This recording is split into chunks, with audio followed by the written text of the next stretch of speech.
नमस्कार, prime news आप देख रहे हैं। आपके साथ मैं हूं मेघना सचदेवा। कृषि कानून के विरोध में किसानों का आंदोलन लगातार जारी है, तो वहीं किसान आंदोलन के समर्थन में आज भारत बंद है। देश में भारत बंद का व्यापक असर भी दिखाई पड़ रहा है। 20 सियासी दल और 10 ट्रेड यूनियंस इसका सपोर्ट भी कर रहे हैं। कई राज्यों में विपक्षी पार्टियों ने धरना प्रदर्शन शुरू कर दिया है। साथ ही कई जगहों पर रेल और यातायात बाधित करके चक्का जाम करने की कोशिश की जा रही है। देश की राजधानी की बात कर ली जाए तो दिल्ली में किसानों की संख्या लगातार बढ़ती जा रही है और आंदोलन भी अब और तेज हो चुका है और मजबूती पकड़ रहा है। राजधानी में किसान सड़कों पर डटे हुए हैं। सड़कें चक्का जाम कर दी गई हैं, जिसकी वजह से यातायात पूरी तरह से बाधित हो गया है। किसानों ने यह साफ कर दिया कि या तो सरकार कृषि कानून वापस ले, नहीं तो यह आंदोलन ऐसे ही सड़कों पर चलता रहेगा। यानी कि लगातार जो है किसानों का धरना प्रदर्शन जारी है। आज 13वां दिन है और लगातार आपको तस्वीरें दिखाएंगे अब किस तरह से ये प्रदर्शन जारी है। आपको अब ये तस्वीरें हम दिखा रहे हैं। 9 तस्वीरें बुलंदशहर, ग्रेटर नोएडा, झांसी, मेरठ, मुरादाबाद, प्रयागराज, लखनऊ, श्रावस्ती और सुल्तानपुर की तस्वीरें। जो 9 तस्वीरें आपको हम दिखा रहे हैं ये उत्तर प्रदेश की हैं। उत्तर प्रदेश में किस तरह से बंद का असर दिखाई पड़ रहा है इन तस्वीरों के जरिए आप समझिए। हालांकि इसमें बंद कम और राजनीति ज्यादा है, जहां पर कई जगहों पर विपक्षी पार्टियां लगातार धरने पर बैठी हुई हैं। हालांकि पुलिस प्रशासन सब जगह हालात संभालने की कोशिश करता हुआ नजर आ रहा है। बुलंदशहर की तस्वीर, पहली तस्वीर आप देखिए, जहां पर पुलिस प्रशासन की टीमें डटी हुई हैं। यातायात सुचारू रूप से चल पाए इसके लिए पुलिस प्रशासन ने पहले से तैयारियां की हुई थी, क्योंकि सीएम योगी के निर्देश भी थे कि किसी भी तरह से आम व्यक्ति को, आम जनता को परेशानी इस बंद से नहीं होनी चाहिए। ग्रेटर नोएडा की तस्वीरें, पुलिस प्रशासन यहां पर तत्पर नजर आ रहा है।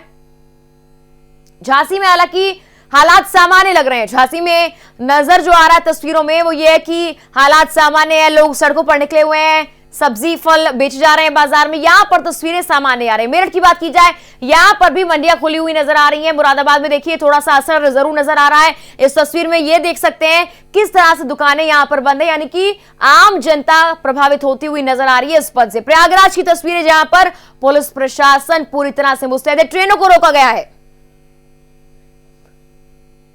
वहीं आपको अब दिखाएंगे 9 तस्वीरें उत्तराखंड की, जहां पर भारत बंद के चलते कैसा असर पड़ा है ये भी आपको हम दिखा रहे हैं। सितारगंज, पौड़ी, रुड़की, रुद्रपुर, लालकुआं, किच्छा, हरिद्वार, गदरपुर और डोईवाला की ये तस्वीरें। सितारगंज में देखिए कई लोग इस बंद के समर्थन में, तस्वीरें आपके सामने। पौड़ी में भी हालात ऐसे ही नजर आ रहे हैं। रुड़की में भी कई बड़े संगठन इस बंद के समर्थन में है और सड़क जाम की हुई है। 9 तस्वीरें आपको हम दिखा रहे हैं उत्तराखंड की। रुद्रपुर में हालांकि हालात ऐसे लग रहे हैं कि प्रभाव काफी ज्यादा पड़ता हुआ नजर आ रहा है इस बंद का। लालकुआं में देखिए सामान्य हालात लग रहे हैं। किच्छा में प्रभाव पड़ता हुआ नजर आ रहा है, दुकानें बंद है। भारत बंद का जो असर है वो यहां पर दिखाई पड़ रहा है। हरिद्वार में हालांकि हालात सामान्य नजर आ रहे हैं, पुलिस प्रशासन पहले से मुस्तैद रहा है। गदरपुर में प्रभाव पड़ता हुआ नजर आ रहा है। डोईवाला में देखिए पुतला फूंका जा रहा है। तो गुस्से में किसान, सड़कों पे चक्का जाम। भारत बंद का समर्थन देने वाली पार्टियां आखिर कौन कौन सी है? कांग्रेस लगातार फ्रंट फुट पर है। समाजवादी पार्टी के एमएलसी भी धरने पर बैठे हुए हैं, लगातार उनकी तरफ से भी समर्थन दिया जा रहा है। बहुजन समाजवादी पार्टी की तरफ से भी भारत बंद को लेकर समर्थन दिया जा रहा है। तमाम पार्टियां, उसमें आरजेडी भी शामिल है। लगातार आरजेडी की तरफ से बयानबाजी भी की जा रही है। तेजस्वी यादव का बयान भी सामने आया। आम आदमी पार्टी शुरुआत से ही किसानों के समर्थन में है। जब दिल्ली में जेल बनाने की मांग की गई थी तब आम आदमी पार्टी की तरफ से नकार दी गई थी। अकाली दल भी पूरी तरह से शुरुआत से, जब से ये बिल आया है तब समर्थन में है।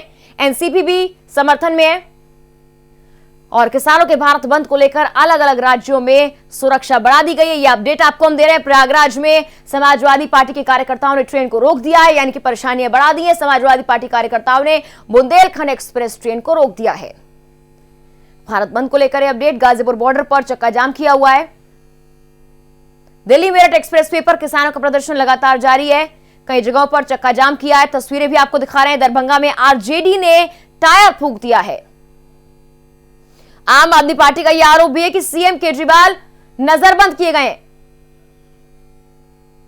तो तस्वीरें भी लगातार आपको दिखा रहे हैं, अपडेट भी आपको दे रहे हैं। इसी बीच मेरे सहयोगी न्यूज रूम से आलोक मेरे से जुड़ गए हैं। आलोक, देखिए लगातार अपडेट पहुंचा रहे हैं। भारत बंद को लेकर कितना प्रभाव पड़ता हुआ नजर आया है, फिलहाल हालात कैसे हैं? क्या वाकई इस भारत बंद का असर पूरे भारत में नजर आया है या फिर तस्वीरें अलग अलग हैं? अब भी जैसे बड़े ऐलान की जरूरत है कि किसानों के साथ व्यापारी भी इस बार साथ में और व्यापारियों का डर कहीं ना कहीं गुजरात से पैदा हुआ है। गुजरात में आपको याद होगा कि किस तरह से पेप्सिको कंपनी अचानक मैदान में आई थी और संविदा खेती का एक ऐसा जाल वहां पर तैयार किया गया कि उसके बाद किसानों को लाभ होने की बजाय नुकसान हुआ। एक तरह से जो सरकार की मंशा थी वो वहां पर फेल हुई। तो ये डर सिर्फ और सिर्फ किसान का नहीं है, ये डर सिर्फ और सिर्फ यहां पर व्यापारी का नहीं है, मजदूर का नहीं है। यहां पर यह भी डर है कि कहीं अगर इस तरह का बिल जमीन पर आ पाया तो मंडी की जो व्यवस्था है वो धीरे धीरे नष्ट होगी। और इसमें सबसे बड़ा डर इसलिए है क्योंकि सरकार ने बिल तो पास कर दिया है, लेकिन जो एक ढांचा होता है, ढांचा बुनियादी स्तर पर तैयार नहीं किया गया है। अगर मंडी से बाहर किसान जाएगा तो कैसे जाएगा, उसके पास यातायात का साधन क्या है। बहुत सारे किसानों से जब हमने बात की तो हमने यही तस्वीर समझने की कोशिश की कि किसान का एक पूछना है कि मेरे पास बैलगाड़ी है, आप कहते हैं कि मैं महाराष्ट्र में जाकर अपनी फसल को बेच पाऊंगा, मैं तमिलनाडु में जाकर बेच पाऊंगा, लेकिन मैं जाऊंगा कैसे, हवाई जहाज से जाऊंगा। ये बहुत ही साधारण प्रश्न है किसान का, जिसका जवाब वहां के स्थानीय नेता के पास नहीं है, ग्राम प्रधान के पास नहीं है, और अगर जिलाधिकारी से पूछता है तो उसके पास भी नहीं। तो इन सारे सवालों का जब जवाब किसान ने 3 महीने तक नहीं पाया, सरकार से वो पूछता रहा कि बताइए आपके पास व्यवस्था क्या है। जिलाधिकारी के पास मैं शिकायत के लिए जाऊंगा, मैं एसडीएम के पास शिकायत के लिए जाऊंगा, लेकिन उसका जो पूरा का पूरा ढांचा है वो तो लेखपाल से ही होगा। पहले लेखपाल के पास मैं अपील करूंगा, उसके बाद फिर लगातार मुझको तहसील में जाना पड़ेगा, उसके बाद एसडीएम 1 महीने तक सुनवाई करेंगे। तो ये एक जटिल प्रक्रिया आखिर तैयार क्यों की जा रही है। तो किसान की समस्या है और किसान की समस्या से जनता जुड़ी हुई है। आपको याद होगा कि जब से कृषि बिल आया है जी, एक कैप लगी हुई थी अब तक कि जो जरूरी चीजें हैं जैसे प्याज, आलू, खाने का हमारा तेल हो गया, उनकी कीमतें और उनका भंडारण निर्धारित था कि जितना उत्पादन होगा, कि अगर 100% उत्पादन होता है, जो 25% ही आप उसका भंडारण कर सकते थे। इस बिल के आने के बाद से ये कैप हट चुकी है। तो कोई भी व्यापारी, कोई भी किसान कितना भी भंडारण करने के लिए पूरी तरह से स्वतंत्र हो गया है। बिल्कुल। इसका नुकसान देखिए क्या हुआ कि प्याज की कीमतें 70 रुपए किलो के आसपास बनी हुई हैं, आलू की कीमतें 50 रुपए किलो के आसपास बनी हुई है, जो खाने का तेल पहले 100 रुपए लीटर बिक रहा था आज वो 130 में। कहीं ना कहीं जो एक काला बाजारी का जो एक मॉडल था उससे और ज्यादा व्यापारी प्रोत्साहित होंगे, वो करने के लिए और ज्यादा प्रेरित होंगे। तो ब्लैक मार्केटिंग का दौर भी इससे और तेज होने वाला है। तो लेकिन ये बातें और ये डर आपको और मुझे समझ में आ रहा है, लेकिन लगातार ये डर किसानों में बना हुआ है। सरकार आश्वासन दे रही है, आखिर सरकार की जो बातें हैं वो किसानों तक मीडिएट क्यों नहीं हो पा रही है, पहुंच क्यों नहीं पा रही है। जी, इसी समस्या की तरफ मैं भी अभी यहां पर इंडिकेट करने वाला था कि आप एक बिल लाएं। आपको जरूरत थी कि जिस तरह से वर्चुअल माध्यम से आप जुड़ते हैं किसानों से, आप ग्राम प्रधानों से बात करते हैं, आपको इस बिल को लाने के बाद चाहे कृषि मंत्री सामने आते, चाहे भारत के प्रधानमंत्री सामने आते, चाहे प्रत्येक राज्य के मुख्यमंत्री चाहते, तो अपने किसानों से वो सीधे बात कर सकते थे और उनको समझा सकते थे कि इस बिल के आने से आपको यह लाभ होने वाला, कि जैसे एक लाभ मैं आपको यहां पर ठीक है आलोक, आपके पास वापस मैं लौटूंगी। फिलहाल गाजियाबाद से जितेंद्र मेरे सहयोगी मेरे से जुड़ गए हैं। जितेंद्र, देखिए तस्वीरें लगातार सामने आ रही है, कहां पर किस तरह का हाल बना हुआ है, गाजियाबाद में क्या कुछ हालात है कि वाकई बंद का प्रभाव वहां पर पड़ता हुआ नजर आ रहा है, आम जनता को परेशानियां झेलनी पड़ रही है और किसान सड़कों पर हैं। देखिए मेरा ये बिल्कुल कहना सही है कि जिस तरीके से भारत बंद के लिए कहा गया था किसानों की तरफ से, वो बंद देखने को मिला है 11 बजे के बाद। यानी कि गाजियाबाद में काफी सारी दुकानें बंद हैं। हालांकि कुछ लोगों ने गाजियाबाद में दुकानें भी खोली हैं और ये दुकानें खुली हैं। अमूमन तौर पर जो गाजियाबाद है वो बीजेपी का गढ़ माना जाता है और यहाँ तमाम वो व्यापारी हैं जो बीजेपी पार्टी से जुड़े हुए हैं। तो ऐसा उन लोगों के द्वारा लगातार फेसबुक पे और जो सोशल मीडिया है तमाम उन प्लेटफॉर्म पर यह कहा गया था कि जो लोग दुकानों को खोलेंगे उनका तो ठीक है, लेकिन जो लोग दुकानें बंद करेंगे उनका पूरी तरीके से बहिष्कार किया जाएगा। तो कहीं ना कहीं जो लोगों ने दुकानें बंद की हैं वो विपक्षी पार्टियों से जुड़े हुए हैं, ये बताया जा रहा है। बताया ये भी जा रहा है कि जिन लोगों ने दुकानें खोली हैं वो ये चाहते हैं कि भारत बंद के विपक्ष में, यानी कि यूं कहें कि भारत बंद के लिए कहा गया किसानों की तरफ से, तो उसके विपक्ष में खड़े होकर उन्होंने दुकानें खोली हैं, संचालित की गई हैं दुकानें। लेकिन अमूमन तौर पर देखा गया है कि जिस तरीके से पूरी मार्केट होती है और खचाखच लोगों की आवाजाही रहती है, ऐसे मौजूद हूँ गाजियाबाद की मेन मार्केट में और यहाँ तमाम जो सड़क मेरे पीछे देख रहे हैं यहाँ पर तमाम खरीदार पहुंचते हैं, लेकिन यहाँ पर जो नुमाइंदे हैं, जो खरीदार हैं वो काफी कम संख्या में हैं, दुकानें भी काफी कम खुली हैं। तो कहीं ना कहीं ये कह सकते हैं कि भारत बंद का असर गाजियाबाद में भी जितेंद्र, इससे क्या हम भारत बंद का समर्थन कह सकते हैं या फिर कहीं ना कहीं जो डर है लोगों के मन में कि सड़कों पर आएंगे तो परेशानियां झेलनी पड़ेगी, घंटों का जाम झेलना पड़ेगा, इससे वो डर कहें या फिर समर्थन कर रहे हैं लोग किसान बिल के विरोध का? देखिए, इसको डर ही कहेंगे, क्योंकि ये डर था लोगों के मन में पहले ही आ गया था कि भारत बंद है, उसको लेकर प्रशासन पूरी तरीके से सख्त होगा। लेकिन ठीक इसके उल्टा हुआ है। प्रशासन की तरफ से ऐसी कोई कार्रवाई नहीं की गई। जो लोग सड़क पे घूम रहे हैं, जिन लोगों ने दुकानें खोली है, उनको ये कहा गया हो कि दुकानें बंद कर ली जाए, बावजूद इसके दुकानें खुली हैं और व्यापारी वर्ग पूरी तरीके से खुश भी है।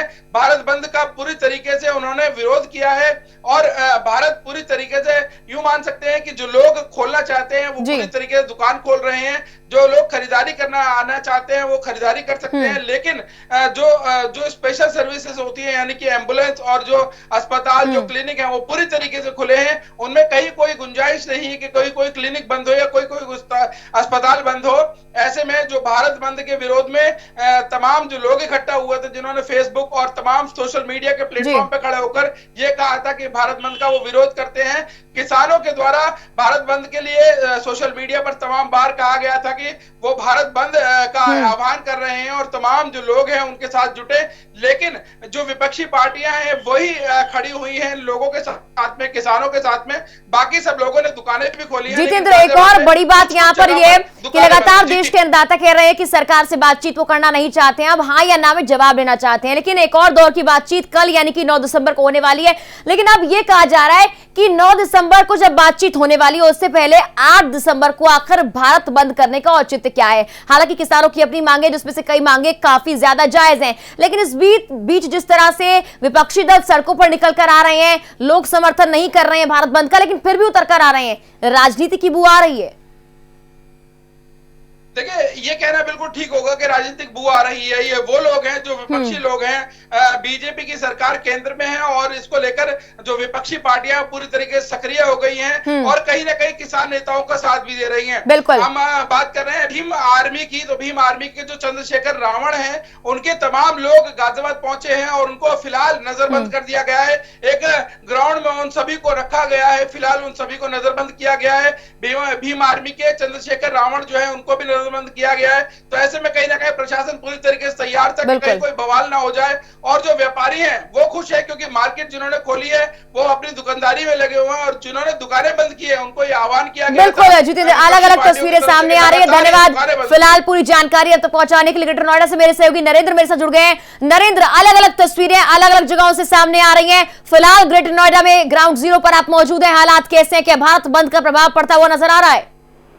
जी, मैं एक बताना चाहूंगा कि ग्रेटर नोएडा और नोएडा में कहीं भी भारत बंद का प्रभाव नहीं दिखाई दे रहा, क्योंकि जो रोजमर्रा की जिंदगी वाले लोग हैं वो डेली उसी वेज से चल रहे हैं। पीछे रोड भी पूरा चल रहा है, मार्केटें पूरी ग्रेटर नोएडा में खुली हुई है।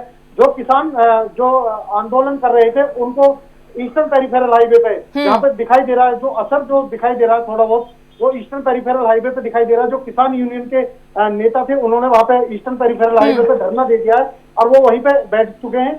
तो कई किलोमीटर लंबा जाम ईस्टर्न पेरिफेरल। ठीक है नरेंद्र, वापस आपका रुख करूंगी। इस बीच भारत बंद से जुड़ी बड़ी जानकारी गाजियाबाद से सामने आ रही है। किसानों ने भीम आर्मी के समर्थकों का विरोध किया है, धरना स्थल से भीम आर्मी के समर्थकों को लौटा दिया है। लगातार जितनी भी राजनीतिक पार्टियां इस भारत बंद का समर्थन कर रही हैं, उनका धन्यवाद किसान पहले कर रहे थे, लेकिन किसानों का, देश के अन्नदाताओं का ये साफ तौर पर कहना था इस मुद्दे पर राजनीति ना की जाए, मुद्दे को डाइवर्ट ना किया जाए, जो आज दिखाई भी पड़ रहा है। भीम आर्मी के समर्थकों को लौटाया है किसानों ने धरना स्थल से। देखिए, किसान लगातार जब भी आंदोलन करते हैं उनको जो अनुभव है उससे वो यही सीख पाते हैं कि राजनीति बिल्कुल इस मुद्दे पर नहीं होनी चाहिए, और जिस तरह से राजनीतिकरण इस मुद्दे का किया जा रहा है उसको लेकर किसान विरोध कर रहे हैं। अपनी मांगों को लेकर शांतिपूर्वक उनका धरना प्रदर्शन चल रहा था। इस बीच आज के हालात कुछ जगहों से ऐसे भी सामने आए जहां पर टायर फूका गया, पुतले फूके गए, और इन चीजों का समर्थन किसान नहीं करते हैं।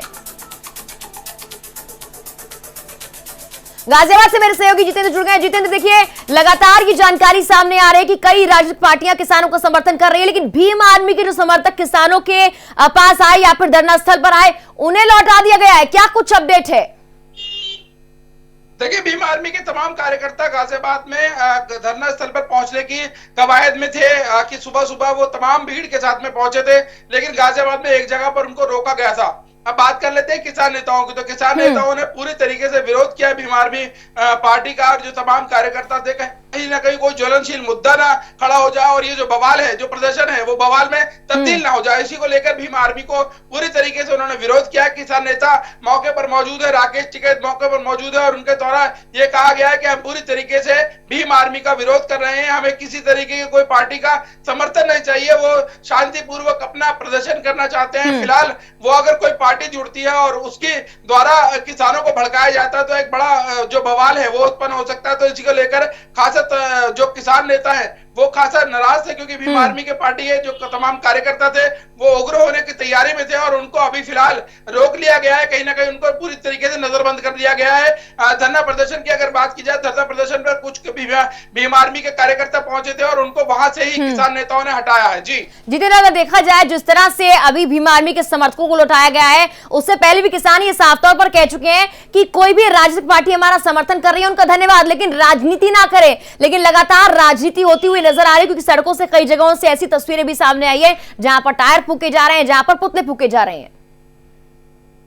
देखिए मेघना, ये कहना बिल्कुल ठीक होगा कि जो किसान नेता हैं उनको फिलहाल जरूरत है कि कोई और आकर उनके साथ में ताल से ताल ठोके, लेकिन किसान नेताओं का कहना है कि वो काफी संख्या में यूपी गेट पर पहुंचे हुए हैं और पूरे देश के किसान एकजुट हैं, उन्हें किसी की जरूरत नहीं है। हालांकि जो पार्टियां आकर उनका समर्थन की बात कर रही हैं उनका वो तहे दिल से धन्यवाद कर रहे हैं, लगातार धन्यवाद करने की बात कही गई है। लेकिन बावजूद इसके कई पार्टियां वहां पर आ रही हैं जो विपक्ष की पार्टी है, जो बात कर रही है ज्वलनशील मुद्दों की, उन मुद्दों की जिनसे दंगा भड़क सकता है, प्रदर्शन में खलल पहुंच सकती है। तो ऐसा नहीं है।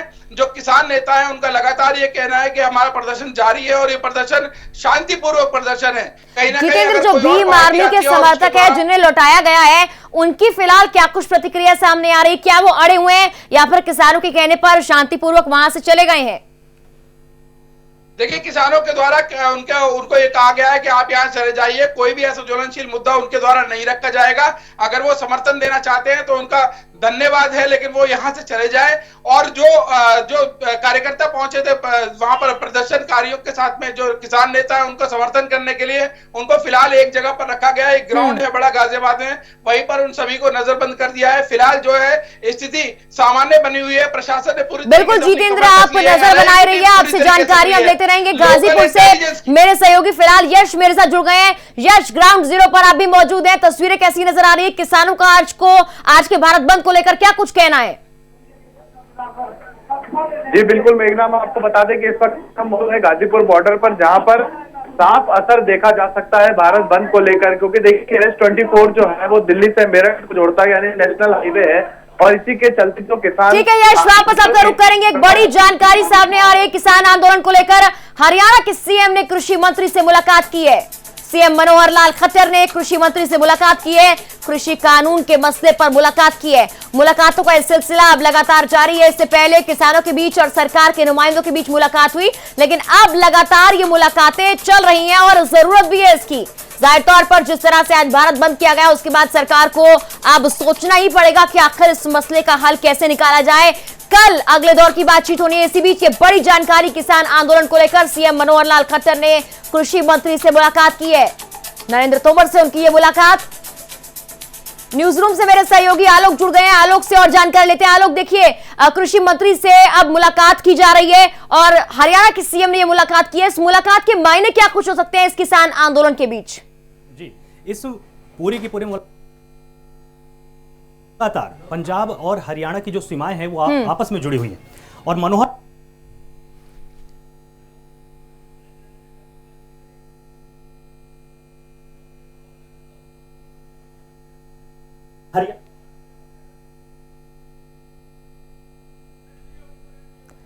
आलोक, फिलहाल आपकी आवाज मेरे तक नहीं पहुंच पा रही है, आपसे फिर से जुड़ूंगी। लेकिन ये बड़ी जानकारी मैं एक बार फिर से अपने दर्शकों को दे दूं कि हरियाणा के सीएम ने कृषि मंत्री से मुलाकात की है। जाहिर तौर पर मुलाकातों का सिलसिला अब जारी रहने वाला है, क्योंकि बेहद जरूरी है कि लगातार जो सीमाएं हैं उनको सील किया जा रहा है। वहां पर किसान डट रहे हैं और ज्यादा संख्या में इकट्ठा हो रहे हैं। आंदोलन अब एक बड़ा रूप लेता हुआ नजर आ रहा है। इस बीच ये मुलाकात बड़े मायने लेकर आई है। मुलाकात के बाद क्या कुछ बातें सामने आने वाली हैं, देखने वाली बात है। कि वाकई जिस तरह से हालात बने हुए हैं उन्हें सुधारने की कोशिश की जाएगी, उस मसले पर बात की जाएगी कि कल क्या होने वाला है, और कल से पहले जो आज है, जिस तरह से तस्वीरें सामने आ रही है, भारत बंद आज किसानों की ओर से बुलाया गया है, उसको लेकर क्या कुछ बातचीत इस मुलाकात में सामने आती है, ये बड़ा विषय है। सीएम मनोहर लाल ने कृषि मंत्री से मुलाकात की है, कृषि कानून के मसले पर मुलाकात की है। न्यूज रूम से आलोक मेरे सहयोगी एक बार फिर से जुड़ गए हैं। आलोक, देखिए मुलाकात के मायने क्या कुछ हो सकते हैं?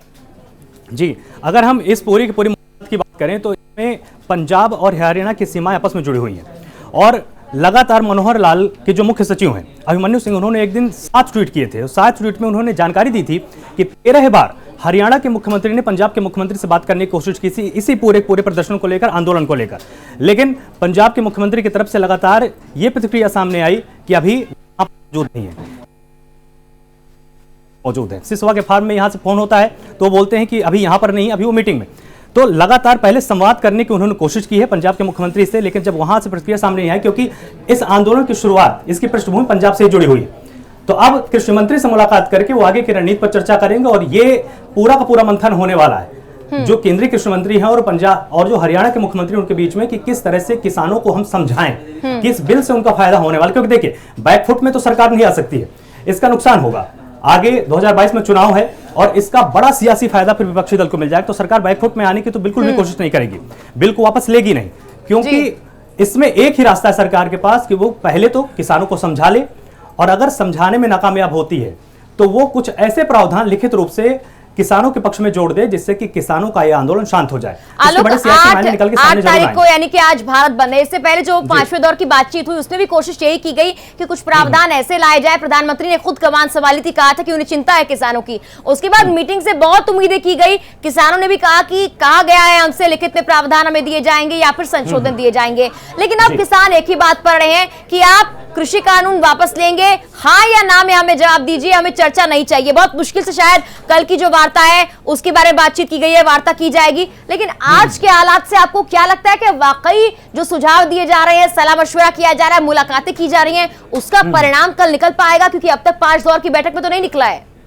बिल्कुल निकलेगा। इसमें मेघना, ये समाधान इसलिए भी निकलेगा क्योंकि ये अब पूरी राष्ट्रीय समस्या के तौर पर सामने आया है। प्रधानमंत्री इसमें खुद इन्वॉल्व है, कृषि मंत्री इसमें खुद लगातार अपनी नजर बनाए हुए हैं, और बहुत बड़ी ब्यूरोक्रेसी है भारत सरकार के पास जो किसानों को समझाने की पूरी कोशिश करेगी, और वो वापस लेने के पक्ष में तो सरकार इसलिए नहीं रहेगी क्योंकि कई ऐसे प्रावधान हैं जिनकी चर्चा लगभग सालों से हो रही है। आपको याद होगा 1964 में एक आयोग बनाया गया था, कृषि लागत आयोग। उसमें कांग्रेस की सरकार ने दावा किया था कि इसके चलते जो किसानों की फसल है वो सुरक्षित हो जाएगी। 1985 में इसी का नाम बदला गया, इसको नाम दिया गया कृषि लागत एवं मूल्य आयोग। इसी की अनुशंसा पर कृषि मंत्रालय हर साल 24 फसलों का न्यूनतम समर्थन मूल्य घोषित करता है जी। अब इसी को सरकार पूरी कोशिश करेगी कि जो न्यूनतम समर्थन मूल्य है उसको एक लिखित ढांचा दे दिया जाए जी। किसानों की मांग कोई बहुत ज्यादा बड़ी नहीं है, सरकार एमएसपी पहले से देती आई है, तो उसको लिखित रूप में देने के में शायद ही सरकार को कोई समस्या होगी, और यही इसका अंतिम समाधान भी है। लेकिन आलोक, यहाँ पर समस्या यही आ रही है कि लगातार देखिए 5वें दौर की बैठक तक भी यही कहा गया किसानों की तरफ से कि एमएसपी को लेकर लिखित में हमें दे दिया जाए, हमारे मन में जो संशय की स्थिति बनी हुई है उसे दूर कर दिया जाए, हम एक सीढ़ी अगर सरकार चढ़ेगी तो हम 4 सीढ़ियां चढ़ने के लिए तैयार हैं। लेकिन फिलहाल तक भी ये बात सामने औपचारिक तौर पर सरकार की तरफ से नहीं आई कि एमएसपी को लेकर वो लिखित में कुछ भी देने को तैयार है। उनका सिर्फ कहना सामने आ रहा है कि एमएसपी थी, एमएसपी है और एमएसपी रहेगी। जी, इसमें मेघना यही है कि सरकार अब इसमें जरूर कोई सकारात्मक कदम उठाएगी, और लिखित में दे देना कोई बहुत बड़ा चैलेंज नहीं है। बिल्कुल, सरकार की क्या मंशा है ये सरकार जानती है, और सरकार देखिए, किसान विरोधी सरकार तो हमारे संविधान के ढांचे में नहीं हो सकती है, क्योंकि हमारा जो संविधान है, वापस आपका रुख करूंगी। पवन खजाना हमारे से जुड़ गए, किसान नेता। पवन जी, बहुत बहुत स्वागत है प्राइम न्यूज पर आपका। जी जी पवन जी, देखिए लगातार आप लोगों की मांगे हैं और अन्नदाता देश का सड़कों पर है, भारत बंद की तस्वीर कई जगहों से सामने आ रही है। फिलहाल रणनीति क्या कुछ है, क्योंकि यहाँ पर राजनीति का नाम भी दिया जा रहा है आंदोलन को? अब नहीं, ऐसा है मेघना जी कि हमारा कोई राजनीति से कोई मतलब नहीं है। बिल्कुल, हम अपना आंदोलन लगातार पिछले 11-12 दिन से चला रहे हैं यहाँ पे, और चल तो पिछले 3 महीने से रहा, लेकिन ये जो दिल्ली के और पास आकर के हम बैठे हैं वो पिछले 12 दिन से लगातार बैठे हुए हैं, और इसमें बिल्कुल भी राजनीतिकरण अगर कोई करना चाहता है तो ये सरकार देखे। हमारा कोई राजनीति से कोई मतलब नहीं है। हमारे मंचों पे पहले भी राजनाथ जी आते रहे हैं, जी। पहले भी और पार्टियों के नेता आते रहते हैं, हम तो अपना आंदोलन कर रहे हैं, ना तो किसी को मीटिंग में लेके जा रहे हैं पवन जी। लेकिन इसी आंदोलन के जरिए विपक्ष भी रास्ता खोज रहा है, सड़कें बंद की जा रही है, टायर जलाए जा रहे हैं, पुतले फूकी जा रहे हैं, ट्रेनें बंद की जा रही है। क्या वाकई जो असल मुद्दा है इस राजनीति से छिप नहीं रहा है?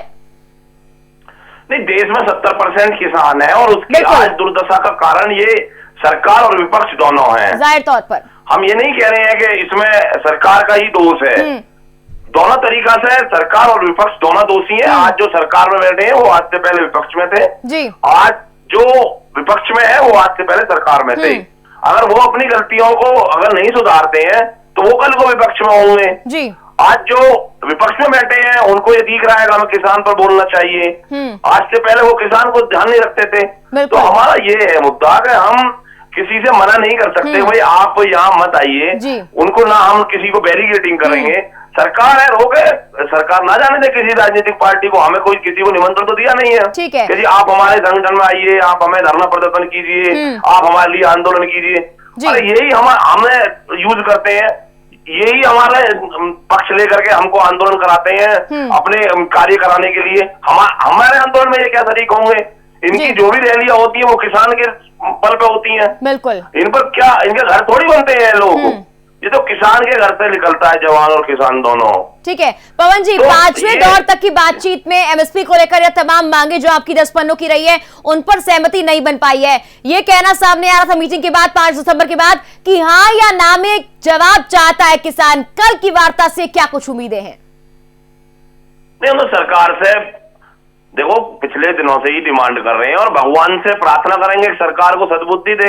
हाँ और ना में जवाब लेने से देखो कि गलत क्या किया है किसान ने, किसान क्यों बरगलाया जा रहा है? पिछले 60 साल से देश आजाद हुआ लेकिन देश का किसान आजाद नहीं हुआ, वो आज भी परतंत्र है, वो स्वतंत्र नहीं है। वो दूसरों के जो हमारे यहाँ पर आ जाता है बताया जाता है कि हम विपक्ष के बहकावे में आकर के आंदोलन कर रहे हैं। अगर हम वोट करते हैं तो कहता है कि हम बहका करके बरगला करके बीजेपी ने हमसे वोट ले लिया है। पवन जी, अगर हम आंदोलन नहीं कर कि बहलाने बरगलाने की बातें तो अब की जा रही है, लेकिन किसान आंदोलन जब पहले से डिसाइडेड था, इससे पहले अगर सरकार बात कर लेती है, आपसे बातचीत कर लेती तो आज भारत बंद नहीं होता।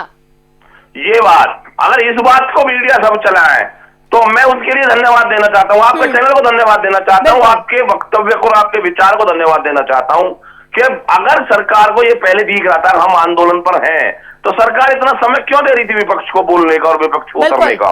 सरकार क्यों नहीं हमारे बीच में आई?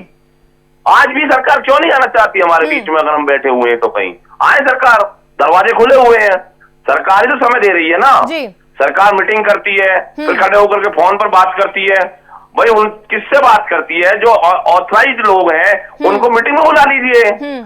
आप अगर वाकई किसान की समस्या का समाधान करना चाहते हो तो कृषि मंत्री जी या रेल मंत्री पीयूष जी या वाणिज्य मंत्री जी बाहर खड़े होकर के पहले मीटिंग करते हैं, फोन करते हैं कि किसान की ये डिमांड है, हम इसमें क्या करें क्या नहीं करें। तो हम ये कहते हैं जो ऑथराइज्ड पर्सन है, जो ऑथराइज्ड अधिकारी है या ऑथराइज्ड केंद्रीय मंत्री है या प्रधानमंत्री जी है, गृह मंत्री जी है, या इनसे अलग जो सरकार पूंजीपति और उद्योगपतियों की जेब की सरकार बनकर के रह गई है, वो उनसे पूछ रहे हैं कि हमें इनको बिल करना है। कहीं शायद सरकार को इसे और गंभीरता से लेना चाहिए था, हालात उसके बाद ऐसे नहीं बनते, कुछ और परिणाम होता। धन्यवाद जुड़ने के लिए हमारे साथ। यश मेरे सहयोगी फिलहाल गाजीपुर से मेरे साथ जुड़े हुए हैं। यश, देखिए तमाम तस्वीरें आपके सामने, आप ग्राउंड जीरो पर मौजूद है, हालात कैसे हैं फिलहाल वहां पर? जी बिल्कुल बेगना, हम आपको बता दें कि गाजीपुर बॉर्डर पर पूरी तरीके से ऐसे हालात दिख रहे हैं, यहाँ पर लग रहा है वाकई में कि भारत को जो है आज बंद किया गया था। क्योंकि देखिए पहले सड़क मेरठ से दिल्ली को जोड़ती थी, पहले किसान जो है उस सड़क पर बैठे थे, लेकिन आज जब भारत बंद का आह्वान करने के बाद वो सारे किसान जो है अब दिल्ली से जो मेरठ की तरफ रास्ता जाता है उस पर भी डट गए हैं। लेकिन देखिए जो 11 से 3 बजे का आह्वान किया था भारत बंद का, आज से कुछ ही देर में जो है 3 बजने वाले हैं। तो इसी के चलते अभी फिलहाल जितने भी किसान है वो जो रोड रोक के बैठे थे, जो दिल्ली से मेरठ को जाता है, उससे अब धीरे धीरे हट रहे हैं। यानी साफ तौर पर जब जैसे जैसे वक्त जो है भारत बंद का पास में आता जा रहा है, वैसे वैसे किसान भी जो है अब अपना उस तरह का आंदोलन छोड़ के वापस से अपना शांतिपूर्व प्रदर्शन करने के लिए जहां पर बैठे हुए थे वहीं पर बैठ रहे हैं। लेकिन सुबह से भारत बंद जैसा ही माहौल जो है गाजीपुर बॉर्डर पर देखने को मिल रहा है। और बात करें दिल्ली की मेघना, तो दिल्ली में लगातार जो दिल्ली पुलिस प्रशासन है, उन्होंने कल ही दिल्ली पुलिस ने और दिल्ली ट्रैफिक पुलिस ने एडवाइजरी जारी कर दी थी और कहा था कि अगर कोई जबरदस्ती दुकान बंद करवाने आता है तो उस पर फिर कार्रवाई होगी। लेकिन अभी फिलहाल चांदनी चौक चौक और सदर बाजार जैसे जो बड़े बाजार हैं दिल्ली के, उन पर हालांकि जो पुलिस है वो गश्त लगातार लगा रही है और देख रही है कैसे कोई असामाजिक तत्व ना आए और जबरदस्ती जो है दुकानों को बंद ना करे। लेकिन देखिए कई जगहों पर ट्रेनों को रोक दिया गया है, कई जगहों पर जो राजनीतिक दल है वो इस बंद का समर्थन कर रहे हैं, लेकिन कई जगहों से तस्वीरें ऐसी सामने आई, टायर जलाए जा रहे हैं और पुतला फूका जा रहा है, यानी कि उपद्रव फैलाने का काम भी बखूबी किया जा रहा है। ऐसे में ये कहा जा रहा है ये आंदोलन कम और राजनीति ज्यादा बन गया है, इसको लेकर किसानों को क्या कुछ कहना है? जी बिल्कुल, साफ तौर पर राजनीति की अगर बात करें इस आंदोलन के चलते, किसान आंदोलन के चलते, तो लगातार प्रदेश, बाकी जितने भी प्रदेश हैं वहां पे कहीं ना कहीं उपद्रव जो है वो देखने को साफ तौर पर मिल रहा है। बात करें उत्तर प्रदेश की तो प्रयागराज में भी ट्रेनों को जो है रोक दिया गया है राजनीतिक दल के द्वारा। हालांकि वहां पर समाजवादी पार्टी के जो नेता है, जो कार्यकर्ता है, वो पटरी पर आ गए, उन्होंने रेल को रोक दिया। और वहीं बात करें बंगाल की तो बंगाल में भी काफी ज्यादा उपद्रव जो है चल रहा है। और अगर राजस्थान में देखा जाए, क्योंकि देखिए जहां पर बीजेपी शासित प्रदेश नहीं है, जो जहां पर भी बीजेपी का शासन नहीं है, वहां पर ऐसे असामाजिक तत्व जो है वो कहीं ना कहीं राजनीति कर रहे हैं। क्योंकि राजस्थान में भी देखने में मिला कि जयपुर में जो बीजेपी का हेडक्वार्टर है उसे कहीं ना कहीं कांग्रेस के कार्यकर्ताओं ने और अन्य दलों के कार्यकर्ताओं ने घेरने की कोशिश करी और वहां पर कांग्रेस और बीजेपी के बीच में झड़प भी देखने को मिली। और दिल्ली की बात करें तो दिल्ली में भी कहा जा रहा है, आम आदमी पार्टी की तरफ से कहा जा रहा है कि मुख्यमंत्री अरविंद केजरीवाल को नजरबंद उनके घर पे ही कर दिया है और लगातार वहां पर तीनों महापौर बैठे हैं और जो कार्यकर्ता है आम आदमी पार्टी के वो वहां पे जा रहे हैं। लेकिन किसानों की अगर हम बात करें मेघना, तो किसानों ने साफ तौर पर सिरे से नकार दिया है किसी भी राजनीतिक दल को अपनाने से। देखिए यहाँ पर अभी थोड़ी देर पहले भीम आर्मी वाले भी पहुंचे थे, लेकिन उन्हें भी किसानों ने साफ तौर पर मना कर दिया और कहा है कि हम कोई राजनीतिक मंच जो है इस आंदोलन को नहीं बनाना चाहते हैं। हमारी बात सिर्फ सीधा सरकार से है और सरकार हमसे बात कर रही है, हम सरकार से बात कर रहे हैं, हमें किसी भी विपक्षी दल से कोई लेना देना नहीं है। हालांकि कल छठे दौर की बैठक जो है 9 दिसंबर को होने वाली है, यानी कल होने वाली है, तो अब देखने वाली बात ये होगी मेघना की क्या कुछ हल निकल के आता है। बिल्कुल, जिस तरह से किसान राजनीति से परे हो रहे हैं, राजनीतिकरण नहीं करने दे रहे हैं इस मुद्दे का, उसे हम सैल्यूट करते हैं। लेकिन कल की वार्ता से आखिर किसानों को क्या कुछ उम्मीदें हैं? जो किसान अब ना और हाँ पर आ गए हैं, वार्ता और चर्चा नहीं करना चाहते हैं, क्या उन्हें कल की वार्ता से वाकई कुछ उम्मीदें हैं? जैसे कि उम्मीद की बात करें तो पिछले 13 दिन से ही किसानों को उम्मीद है कि सरकार उनके पक्ष में कुछ ना कुछ कार्रवाई जरूर करेगी कृषि बिल को लेकर। लेकिन अभी फिलहाल जो उम्मीद है सरकार से वो कहीं ना कहीं किसानों की टूटती जा रही है। क्योंकि देखिए 13 दिन हो चुके हैं इस आंदोलन को, 5 दौर की बैठक जो है वो हो चुकी है विज्ञान भवन में। आखिर किसान यही पूछ रहे हैं कि आखिर हमें इतना इंतजार क्यों करवाया जा रहा है, आखिर हमें इतनी तारीख क्यों दी जा रही है। हम आपसे साफ सीधी बात कह रहे हैं कि आप कृषि कानून में ऐसा कानून ले आइए ताकि हमें भी आश्वासन हो, हमें भी भरोसा हो कि जो हमारी एमएसपी है वो नहीं मिलेगी। हालांकि जो सरकार है वो लगातार किसानों को विश्वास दिलाने में लगी है कि आपकी एमएसपी बरकरार रहेगी और जो एपीएमसी एक्ट है वो कमजोर नहीं होगा। सारी बात देखिए मेघना एपीएमसी एक्ट को लेकर ही है, क्योंकि एपीएमसी एक्ट जो है वो किसानों को आधारित अधिकार देता है कि वो अपनी मंडियों को सुचारू रूप से चला सके। और अगर एक बार मंडियों का सुचारू रूप से जो संचालन चल रहा है अगर वो कहीं ना कहीं बिगड़ता है तो फिर एमएसपी की बात जो है वो इसको लेकर आती है। देखिए जो पिछले दौर की बैठक हुई थी उसमें भी देखने को मिला कि किसान जो है वो यस और नो के प्लकार्ड लेके गए हैं, यानी आप तो हमें हाँ बोल दीजिए या फिर हमें ना बोल दीजिए। लेकिन साफ तौर पर सरकार अभी बैकफुट पर है और कह रही है कि हम कुछ ना कुछ संशोधन लाएंगे। लेकिन अब यही देखने वाली बात है मेघना की आखिरकार कब ये आंदोलन जो है वो खत्म होता है किसानों का और क्या वाकई में सरकार इनकी मांगों को सुनती है। जी मेघना। बिल्कुल यश, आपसे हम जानकारी लेते रहेंगे। भारत बंद के चलते ये जो तस्वीरें हैं वो आपके सामने आ रही हैं किसानों के समर्थन में।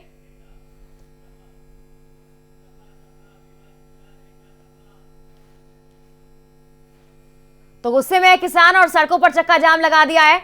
और फोन लाइन पर फिलहाल हमारे साथ समाजवादी पार्टी की नेता विभा शुक्ला जुड़ गई है। विभा जी देखिए तस्वीरें लगातार सामने आ रही है, समाजवादी पार्टी भी इन तस्वीरों के क्या इस धरने के समर्थन में भी सड़कों पर उतरी हुई है, लेकिन सरकार की तरफ से इसे राजनीति कहा जा रहा है साफ तौर पर। देखिए सरकार राजनीति कहेगी क्योंकि सरकार खुद भी राजनीति ही करती है, उसको जनता के मुद्दों से कोई मतलब नहीं है। किसान, नौजवान, बेरोजगार आज सड़कों पे उतरा हुआ है। आज जो इन्होंने बिल पास किया है के पक्ष में वो पूरी तरीके से गैर संवैधानिक है। जमाखोरों को बढ़ावा देने के लिए, उद्योगपतियों के लिए ये नियम लाए गए हैं, लेकिन किसान के साथ समाजवादी पार्टी हमेशा लड़ती रही है और हम लड़ते रहेंगे। आज समाजवादी पार्टी के भी नेता जब किसान की बातों को कहने के लिए समाज के सामने, प्रदेश के सामने उतरे हैं, तो उनको भी मुझे अपने घर में खुद भी नजरबंद किया गया है।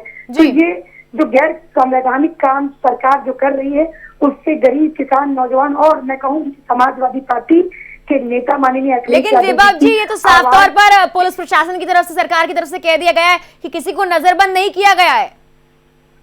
मैं आपको तस्वीरें दे सकती हूँ, घर के अंदर ही नजरबंद किया गया है। ठीक है विभा जी, देखिए दूसरी ओर किसान जो है वो भी ये कह रहे हैं कि हमें इस मुद्दे का राजनीतिकरण नहीं चाहिए, हम नहीं चाहते मुद्दा डाइवर्ट हो। बहुत अच्छी बात है, वो धन्यवाद करते हैं आपके समर्थन के लिए, तमाम पार्टियों के समर्थन के लिए, लेकिन वो चाहते हैं कोई सड़कों पर ना उतरे। आखिर किसानों का इस बात को लेकर सम्मान क्यों नहीं किया जा रहा है? देखिए, मैं सबसे पहली बात बता दूं कि किसान कोई ऐसा नहीं है कि किसान कोई एक व्यक्ति है। किसान एक नेता भी किसान हो सकता। समाजवादी पार्टी के जो कार्यकर्ता हैं, मैं कहूंगी 90% किसानी से जुड़े हुए लोग हैं। वो कोई रोजगार नहीं करते, वो कोई व्यापार नहीं करते, तो उनकी खुद की भी समस्या है जो सड़कों पे उतरे हैं और समाजवादी पार्टी को समर्थन कर रहे हैं। तो मैं कहूंगी ऐसी कई पार्टियों के जो कार्यकर्ता, नेता हैं, जो जमीन से जुड़े हुए लोग हैं, वो खुद किसान है, किसानी करते हैं, इसलिए उनके सामने समस्या है। और सरकार का विरोध वो जिस तरीके संपर्क प्रवास से हो पा रहा है वो कर रहे हैं। और जहां तक सरकार बोल रही है, विवाह जी देखिए 5 दौर की बातचीत हो चुकी है, 5 दौर की बातचीत में फिलहाल कोई हल नहीं निकला है। आज भारत बंद है, तस्वीरें आपके सामने, आप कह रही हैं आपको नजरबंद किया गया है। क्या कल की वार्ता से हल निकलने की उम्मीद आप लगा रही हैं?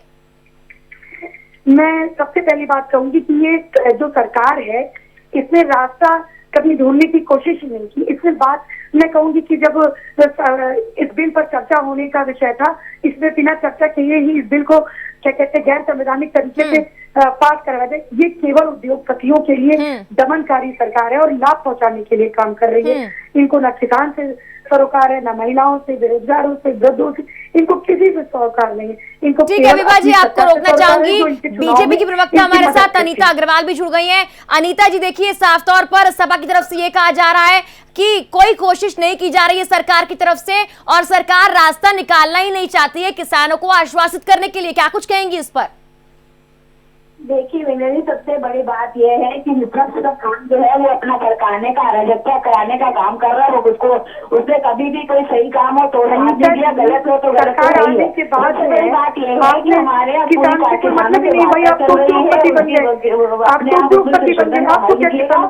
अभी कल से वार्ता है, तो किसानों से हमारी मंत्री की मुख्यमंत्री बातें चल रही है। और देखिए ये केवल जहाँ कांग्रेस शासित राज्य है वहीं पे सारे ये हरकत मचा रहे हैं। और सबसे बात उसको राजनीतिक पार्टियां, विपक्ष की राजनीतिक पार्टियां उसको सपोर्ट करने के लिए, अराजकता फैलाने के लिए, किसी भी क्योंकि चुनाव इनके सामने आ रहा है तो उसको कोई मुद्दा चाहिए। बातें चुनाव सामने आ रहा है। अनीता जी, नेताओं को नजरबंद क्यों किया जा रहा है? नेताओं को नजरबंद क्यों किया जा रहा है? विभा जी हमारे साथ जुड़ी हुई समाजवादी पार्टी से, उनका कहना है उन्हें नजरबंद किया गया है। मैंने क्या कहा, विपक्ष अराजकता फैलाने की कोशिश कर रहा है। अभी अखिलेश अराजकता तानाशाही ज्यादा दिन तक नहीं चलेगी और आप लोग 5 सालों तक नजरबंद कर दिए जाएंगे। हमें तो 2 दिन के लिए नजरबंद की गई, 3 दिन के लिए, लेकिन हम आपको 5 सालों के लिए नजरबंद कर देंगे। अनीता जी, विभा जी का ये भी कहना है कि 70% समाजवादी पार्टी के जो नेता कार्यकर्ता हैं वो किसान हैं। आखिर अगर वो आंदोलन में जा रहे हैं तो दिक्कत कहाँ है? अगर विभा जी का ये कहना है तो हम आपको बता दें, हमारी पार्टी तो किसानों गरीबों की ही पार्टी है। राजा का बेटा राजा पैदा होके नहीं आया। मैडम इतिहास जानने की कोशिश कीजिए, वर्तमान में मत इतिहास जानने की कोशिश कीजिए। मैडम उद्योगपतियों के साथ आपके नेता घूमते हैं, उनकी बात करते हैं और देखिए आपको किसी मुद्दे पे बात नहीं करनी है। किसानों गरीबों की सरकार है हमारी। रहने दीजिए, ये डायलॉग आपने रख चुकी है। विभा जी, कहा जा रहा है कि उपद्रव फैला रही है आपकी पार्टी, आप उपद्रव फैला रही हैं, इसलिए बंद किया गया है, इसी ने नजरबंद किया गया है।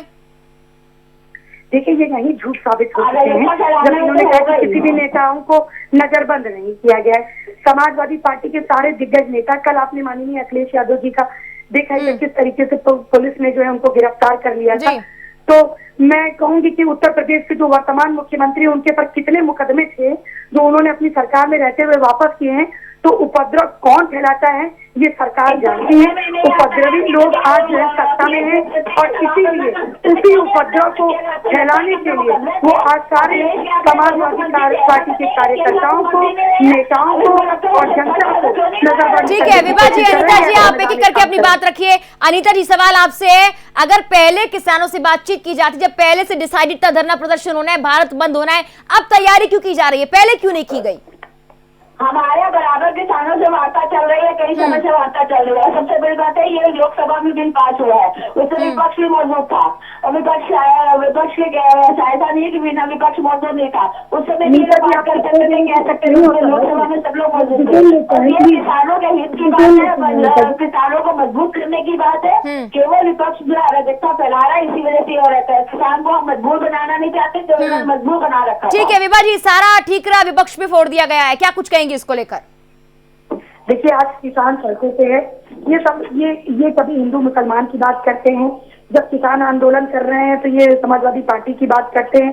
यदि समाजवादी पार्टी, मैं कहूंगी एक बार मेरी बात को कोट किया है, समाजवादी पार्टी से लोग यदि पूरे देश में मैं कहूंगी कि आज सड़कों पे उतरे तो ये समाजवादी पार्टी का सौभाग्य है। और जो किसानों के समर्थन में उतरे हैं, मैं कहूंगी अगली सत्ता हमारी होगी 2022 में। किसान, नौजवान, बेरोजगार, महिलाएं सब, मैं कहूंगी कि सब खुशहाल जिंदगी जिए। माननीय विभा जी सोच आपकी अच्छी है, लेकिन किसान नहीं चाहते हैं, कोई भी पार्टी से जुड़ा हुआ आदमी सड़कों पर उनके लिए उतरे, ये नहीं चाहते हैं किसान। वो चाहते हैं आप समर्थन दीजिए, ताल से ताल ठोक के चलिए, लेकिन इस तरह से सड़कों पर मत आइए, ये तो किसानों का कहना है।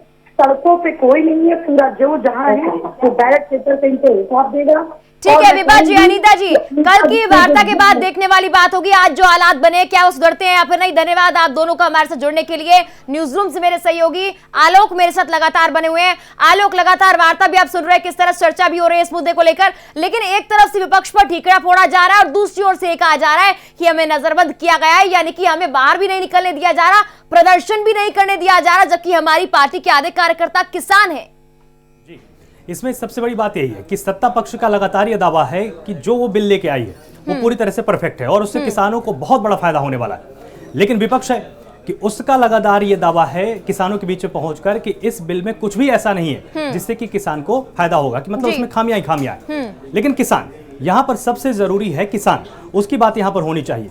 किसान के साथ जो यहाँ पर समस्या सबसे बड़ी सामने आ रही है वो ये है कि वो हाँ या ना के जवाब में अड़ चुका है और यहाँ पर कहीं ना कहीं एक तरह से उसने रास्ता बंद कर दिया है कि सरकार से कोई सकारात्मक बातचीत हो पाए, क्योंकि बहुत सारी ऐसी चर्चाएं जिनके जवाब हाँ या ना कभी नहीं हो सकते हैं। अगर सरकार से आपको सकारात्मक संवाद करना है तो आपको बैठना पड़ेगा, सरकार का पक्ष आपको समझना पड़ेगा, बिल की पूरी जानकारी आपके प्रतिनिधियों को लेनी पड़ेगी और उसके बाद जहां कहीं खामियां हैं तो हमारे तो संविधान में भी संशोधन का प्रावधान है। अनुच्छेद 368 हमारे पूरे संविधान के किसी भी भाग में संशोधन का पूरा प्रावधान देता है। तो ये तो एक छोटा सा बिल है जो कि अभी पूरी तरह से एक विधेयक का स्वरूप नहीं ले पाया, एक अधिनियम नहीं बन पाया है। तो इसमें अगर ध्यान से देखा जाएगा, किसान अगर सरकार के साथ सकारात्मक रवैये से बात करेंगे तो निश्चित रूप से सरकार के पास इसका समाधान होगा। और अगर समाधान ना होता तो सरकार के प्रतिनिधि, केंद्रीय मंत्री और जो प्रधानमंत्री हैं वो लगातार किसानों की समस्याओं को सुनते नहीं, उनसे बातचीत करने के लिए आगे नहीं आते। तो इसमें हाँ या ना में तो देखिए बातचीत नहीं हो सकती है, क्योंकि आपको इसमें मंथन करने की सख्त जरूरत है। मेघना, बिल्कुल। आलोक, देखिए सड़कों पर देश का अन्नदाता उतरा हुआ, जब इस तरह का आंदोलन अन्नदाताओं की तरफ से किया गया है, सत्ता पलट हुई है, तख्ता पलट हुआ है, किसानों ने बहुत बड़ी चुनौती सरकार को दी है। एक बार फिर ऐसा ही होता हुआ नजर आ रहा है, बड़ी चुनौती सरकार के सामने है, लेकिन सरकार इस वक्त जिस तरह से सोच रही है, इससे एक बात साफ है कि बैकफुट पर सरकार नहीं जाएगी, हालांकि संशोधन की बात कर सकती है। जी, इसमें यह भी समझने की जरूरत है कि ऐसे हालात पैदा क्यों हुए। आपको याद होगा कि 2016 में प्रधानमंत्री मोदी, ठीक है आलोक बने रहे हमारे साथ, आपका रुख करेंगे। फिलहाल बड़ी जानकारी सामने आ रही है, सीएम केजरीवाल की नजरबंद वाली जानकारी पर सांसद गौतम गंभीर का एक ट्वीट सामने आया। गौतम गंभीर ने सीएम केजरीवाल पर निशाना साधा है और कहा किसान तो सिर्फ बहाना है, पंजाब की सियासत में आना है, खुद ही घर में बंद होकर हाउस अरेस्ट चिल्लाना ये सिर्फ सीएम केजरीवाल कर सकते हैं।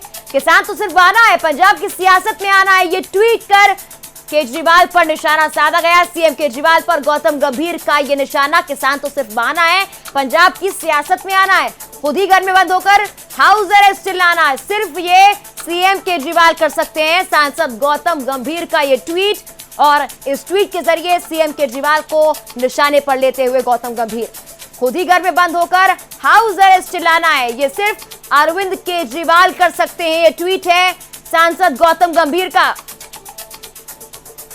तो आरोप प्रत्यारोप का सिलसिला जारी है, लेकिन इस बीच सीएम केजरीवाल को लेकर बड़ी जानकारी पहले सामने आ रही थी। ये कहा जा रहा था कि आपके कार्यकर्ता, उनका ये आरोप है सरकार पर कि सीएम केजरीवाल को नजरबंद किया गया है, लेकिन सरकार की तरफ से, दिल्ली पुलिस की तरफ से पूरी तरह से इसको खारिज कर दिया गया और उसी पर यह प्रतिक्रिया आई है गौतम गंभीर की। उनका ये ट्वीट, किसान तो सिर्फ बहाना है, पंजाब की सियासत में आना है, खुद ही घर में बंद होकर हाउस अरेस्ट चिल्लाना, ये सिर्फ और सिर्फ अरविंद केजरीवाल कर सकते हैं। तो एक बड़ा ट्वीट जिससे कि सीएम केजरीवाल पर निशाना साधा गया है और जिस तरह से लगातार सपोर्ट सीएम अरविंद केजरीवाल कर रहे हैं अन्नदाताओं के इस आंदोलन को, उस पर एक बड़ा निशाना। गाजीपुर से मेरे सहयोगी यश लगातार मेरे साथ बने हुए हैं। यश, देखिए आरोप प्रत्यारोप चलता रहता है, इस बीच और प्रतिक्रियाएं भी सामने आ रही हैं, लेकिन फिलहाल हालात कैसे बने हुए? 3 बजे तक कहा गया था कि यह आंदोलन चलने वाला है, क्या यह आंदोलन और आज का जो भारत बंद है खासकर वो खत्म होता हुआ नजर आ रहा है या फिर और उग्र हो रहा है? जी बिल्कुल, हम आपको बता दें मेघना कि जिस तरह से 11 से 3 बजे का टाइम जो है, 11 से 3 बजे तक का आह्वान किया गया था किसानों की तरफ से कि भारत बंद रखा जाएगा, उसी के चलते ये जो आप बाई साइड पे रोड देख पा रहे हैं, यहाँ पर अभी फिलहाल जो है किसान बैठे हुए थे, लेकिन अब जो है वो अपने वापस उसी जगह पर वापस जा चुके हैं। यानी साफ तौर पर जैसे जैसे भारत बंद का आह्वान का टाइम जो है समीप आ रहा है, इसी के चलते अब जो किसान है वो अपनी वापस से उस जगह लौट रहे हैं। और वहां अगर मैं आपको पीछे दिखाऊं तो पुलिस के आला अधिकारी जो है वो इस वक्त यहाँ पर मौके पर पहुंचे हैं गाजीपुर बॉर्डर पर। जैसे जैसे नजदीक टाइम आता जा रहा है वैसे वैसे ही वो देखने आए कि अगर 3 बजे तक का टाइम किसानों ने दिया है तो इसी के चलते क्या वो वापस अपनी जगह पे गए हैं। तो किसान जो है मेघना वो खुद ही अपनी जगह पर वापस जा चुके हैं, लेकिन फिलहाल पुलिस प्रशासन जो है वो पूरी तरह से यहाँ पे मुस्तैद है कि अगर 3 बजे तक किसान वापस से रोका तो वापस उन्हें रोका जा सके। लेकिन अभी फिलहाल तस्वीरें एक चीज और बताती हैं, शांतिपूर्वक प्रदर्शन की बात कही गई थी, नारेबाजी पीछे से सुनाई पड़ रही है और बड़ी संख्या में लोग यहाँ पर दिखाई पड़ रहे हैं। क्या लगता है इसमें कई लोग ऐसे हैं जो किसान का भेष धारण कर यहाँ पर आए हैं और जाहिर तौर पर राजनीति को बढ़ावा दे रहे हैं इस मुद्दे को लेकर? जी मेघना, बिल्कुल ऐसा हो सकता है कि कुछ ऐसे लोग जो है वो इस भीड़ में उपस्थित हो जो उपद्रव फैलाने की कोशिश करना चाहे, लेकिन किसानों का साफ तौर पर कहना है कि उनके जितने भी लोग हैं वो भी किसान हैं और कोई भी ऐसे राजनीतिक दल के नेता जो है वो फिलहाल यहाँ पर उन्हें नहीं आने दे रहे, या फिर कोई ऐसे जो पार्टी से जुड़े कार्यकर्ता है उन्हें भी फिलहाल यहाँ पर आने नहीं दिया जा रहा है। आप देख सकते हैं मेरे पीछे भी तमाम जो है पुलिस प्रशासन जो है यहाँ से निकल रहा है, मार्च कर रहे हैं, पेट्रोलिंग कर रहे हैं और लगातार आगे वाली सड़क पर जाकर देख रहे हैं कि क्या वाकई में किसान जो है वो अभी भी सड़कों पर है या वापस अपना शांतिपूर्व जो प्रदर्शन उनका चल रहा था वापस वहां पे जा चुके हैं। लेकिन देखिए ऐसा हो सकता है कि कोई असामाजिक तत्व जो है वो भीड़ में छुप के ऐसी वैसी हरकत करने की कोशिश करे, लेकिन हालांकि जितने भी किसान है वो अपने लोगों को अच्छी तरीके से पहचानते हैं और उन्हीं किसान लोगों को यहाँ पर रखा गया है, बाकी सबको वापस भेज दिया जा रहा है। मेघना, यश, देखिए लोगों को परेशानी आज बहुत ज्यादा हो रही है, कुछ जगहों से तस्वीरें सामान्य सामने आ रही है, हालात सेम है जैसे रोज रहते हैं, लेकिन कई जगहों जैसे कि जहां आप खड़े हैं वहां पर ऐसा लग रहा है कि यातायात बाधित है, वहां से लोग आ जा नहीं पा रहे हैं। 3 बजे के बाद क्या हालात सुधर सकते हैं? क्या यातायात एक बार फिर से सुचारू हो सकता है? इसकी संभावनाएं कितनी लग रही है? जी बिल्कुल, देखिए मेघना, जिस तरह से 11 से 3 बजे तक का टाइम जो है वो किसान संगठनों के द्वारा सरकार को दिया गया था कि भारत 11 से 3 के बीच में बंद रहेगा, तो उसी के चलते आज सुबह से ही जो NH-24 की जितनी भी लेन है, पहले तो जो किसान थे वो सिर्फ 1 या 2 लेन को ही रोक के रखे थे, लेकिन सुबह से ही जो है 5 लेन को NH-24 के रोक दिया था किसानों ने और इसी के चलते जो यातायात है वो सुचारू रूप से नहीं चल पाया और कहीं ना कहीं बाधित हुआ है। जो पूरा रोड है जो दिल्ली से मेरठ को जोड़ता है यानी नेशनल हाईवे, उसको पूरी तरीके से पुलिस प्रशासन ने बंद कर दिया है और किसानों ने भी बंद कर दिया था। लेकिन अभी फिलहाल हालत ये है कि जैसे जैसे 3 बजेगी, जैसे जैसे समय जो है भारत बंद होने का जो नजदीक समय आता जाएगा, वैसे वैसे ही किसान जो है अपनी जगहों पर लौट जाएंगे और फिर से शायद सुचारू रूप से जो आवागमन की स्थिति है वो बेहतर होगी। मेघना, यश, किसान तो वापस अपनी जगहों पर लौट जाएंगे, लेकिन उन राजनीतिक दलों को क्या, किसान लगातार उन्हें वापस भेजने की कोशिश कर रहे हैं, लेकिन समाजवादी पार्टी की बात की जाए, कांग्रेस की बात की जाए और तमाम दल जो समर्थन कर रहे हैं, उनके जो लोग हैं, कार्यकर्ता हैं, वो सड़कों पर उतरे हुए हैं और आज वो भारत बंद के लिए उतरे हुए हैं। यानी कि 3 बजे के बाद संभावनाएं ये भी लगाई जा सकती है कि ये लोग सड़कों पर रहकर हालात और बदतर बनाने की कोशिश कर सकते हैं, क्योंकि साफ तौर पर तस्वीरें कई जगहों से ऐसी सामने आई हैं। जी बिल्कुल मेघना, ऐसा हो सकता है कि जितने भी राजनीतिक दलों के कार्यकर्ता हैं, जितने भी राजनीतिक दलों के नेता हैं वो कहीं ना कहीं 3 बजे बाद भी सड़कों पर रहे। और आप देखें कि अभी भी फिलहाल 2 से 3 गाड़ियां जो है वो रोड से निकल रही है, यानी कहीं ना कहीं जो यातायात जो है यहाँ पर जो बाधित हुआ था सुबह से, वो कहीं ना कहीं अब चलेगा। यार बात करें राजनीतिक दलों के कार्यकर्ताओं की, तो कहीं ना कहीं एक खतरा है कि जितने भी विपक्षी दल के कार्यकर्ता है वो कहीं ना कहीं उपद्रव फैलाने की कोशिश जरूर करेंगे 3 बजे बाद, क्योंकि देखिए ये एक मुद्दा ऐसा है जो पूरे देश भर में जाना जा चुका है और कहीं ना कहीं ये एक बहुत बड़ा आंदोलन बन गया है। क्योंकि देखिए 13 दिन हो चुके हैं अभी तक, लेकिन उसी के बाद भी कोई हल नहीं निकला है। तो कहीं ना कहीं विपक्षी दलों को भी मौका मिल गया है सरकार को घेरने का, और कहीं ना कहीं किसानों को भ्रमित करने का भी मौका मिल गया है। साथ ही साथ कहीं ना कहीं हम जो है अपनी राजनीति इस आंदोलन के चलते चमका सके। लेकिन किसान जो है वो साफ तौर पर समझदार है और उसने साफ तौर पर जितने भी राजनीतिक दलों के नेता यहाँ पर पहुंच रहे हैं गाजीपुर बॉर्डर पर, उन्हें किसान आंदोलन में शामिल होने से मना कर दिया। बिल्कुल यश, लगातार आप वहां पर बने रहिए, पूरी अपडेट आपसे हम लेते रहेंगे। फिलहाल धन्यवाद जुड़ने के लिए हमारे साथ। न्यूज रूम से आलोक मेरे सहयोगी लगातार बने हुए मेरे साथ। आलोक, देखिए जिस तरह से आरोप प्रत्यारोप का सिलसिला जारी है, इसमें यह भी कहा गया अरविंद केजरीवाल को नजरबंद किया गया था। हमारे से समाजवादी पार्टी की प्रवक्ता जुड़ी, उन्होंने कहा उन्हें नजरबंद किया गया है। आखिर सरकार को नजरबंद क्यों करना पड़ रहा है? और जो आरोप लगाए जा रहे हैं कई जगहों पर, जैसे दिल्ली पुलिस पर लगाया गया कि नजरबंद किया गया, वहां पर आखिर इस तरह के झूठ क्यों फैलाए जा रहे हैं कि नजरबंद किया गया जबकि ऐसा हुआ नहीं है? यहां पर सबसे ज्यादा समझने की जरूरत है कि नजरबंद करने की जो प्रक्रिया है वो भी कानून के दायरे में की जाती है। ये एक सामान्य प्रक्रिया है। जब सरकार को या वहां के स्थानीय किसी जिलाधिकारी को यह अंदेशा हो जाए कि अमुक नेता के चलते अशांति फैल सकती है या सामाजिक व्यवस्था भंग हो सकती है, तो उसको नजरबंद किया जाता है ताकि शांति बरकरार रहे। तो इसको अगर विपक्ष इस तरह से पेश करना चाहता है कि उनको जेल में डाल दिया गया, उनके ऊपर मुकदमा पंजीकृत हो गया, तो ऐसा नहीं। नजरबंद करना एक बेहद ही सामान्य प्रक्रिया। अब बात होनी चाहिए यहाँ पर रोल की, कि राज्य सरकार का रोल क्या है। आपको छत्तीसगढ़ का अभी याद होगा कि भूपेश बघेल ने इस कानून के बाद ही राज्य स्तर पर एक नया कृषि बिल लेके आए, उसको अपनी विधानसभा में उन्होंने पारित किया और उसके बाद उन्होंने किसानों को वो सारी सुविधाएं दे दी जो वो देना चाहते थे। तो आपको अभी तक छत्तीसगढ़ से किसान आंदोलन की कोई भी तस्वीर ना तो सुनाई दी होगी ना तो आपको दिखाई दी होगी। तो राज्य सरकार का रोल भी यहाँ पर बेहद अहम है। अगर राज्य सरकार चाहे तो कानून बनाकर किसान को हर वो सुविधा दे सकती है जो वो देना चाहती है, क्योंकि कृषि पूरी तरह से राज्य के ही अंडर में आता है। वो किस तरह के प्रावधान करना चाहती है, किसानों की क्या जरूरत है, चकबंदी हदबंदी की क्या जरूरतें हैं, उसके हिसाब से राज्य सरकार कानून बना सकती है। लेकिन राज्य सरकार को पहले, मैं एक बार यही बात बोल चुका हूं कि राजनीति की जो जरूरतें हैं उसके हिसाब से राजनेता इस वक्त सड़कों पर आए। आलोक, बिल्कुल इससे एक बड़ा और अहम सवाल खड़ा होता है। जब शुरुआत में ये आंदोलन सामने आया तो पंजाब के किसान ही सड़कों पर आए, पंजाब के ऋणदाता ही सड़कों पर आए। तब एक बड़ा आरोप कांग्रेस पर लगाया गया, कैप्टन अमरिंदर पर लगाया गया कि कहीं ना कहीं राजनीति की बू है और राजनीति बढ़ाने के चलते, इस मुद्दे के जरिए एक रास्ता बनाने के चलते उन्होंने पंजाब के किसानों को बरगलाया भड़काया है। अब एक चीज और कि राज्य सरकार के अंडर पूरा कानून आ रहा है, वो चाहे तो सहूलियत दे सकती है। क्या ऐसे में पंजाब की सरकार इसमें हस्तक्षेप कर सहूलियत दे सकती है? क्या इस आंदोलन में वो आंदोलन को रोकने के लिए अहम भूमिका निभा सकती है? जी, वो बिल्कुल निभा सकती है। यहाँ पर जानने की जरूरत ये भी है कि पूरे के पूरे संविधान में तीन सूचियां बनाई गई कि विषयों को बांट दिया गया है।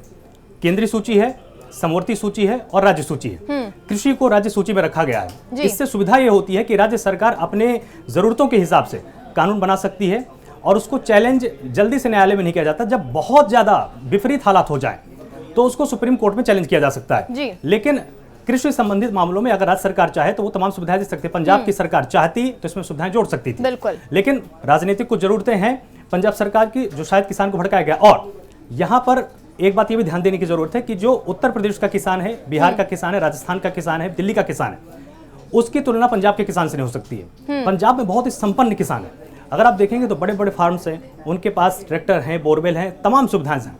तो उसके पास अधिशेष का उत्पादन होता है कि मतलब उसके पास इतना उत्पादन होता है कि वो बाजार में काफी मात्रा में जाके बेच पाता है। चलिए आलोक, बिल्कुल धन्यवाद पूरी जानकारी हम तक पहुंचाने के लिए। फिलहाल वक्त यहीं पर खत्म होता है, लेकिन इससे एक बात तो साफ होती है, जो कहा जा रहा है कि यहाँ पर आंदोलन और बंद कम है लेकिन राजनीति ज्यादा है। जाहिर तौर पर राज्य सरकारें चाहे तो एक अहम भूमिका मीडिएटर के तौर पर निभा सकती है, लेकिन निभाती हुई नजर नहीं आ रही। हालांकि अब 3 बजने वाले हैं और भारत बंद का असर कम होता हुआ नजर आ रहा है, लेकिन राजनीति लगातार इस मुद्दे को लेकर गर्मा रही है और बढ़ रही है। इसी के साथ फिलहाल के लिए हमारे इस बुलेटिन में इतना ही। तमाम खबरों के लिए आप देखते रहिए प्राइम न्यूज। नमस्कार।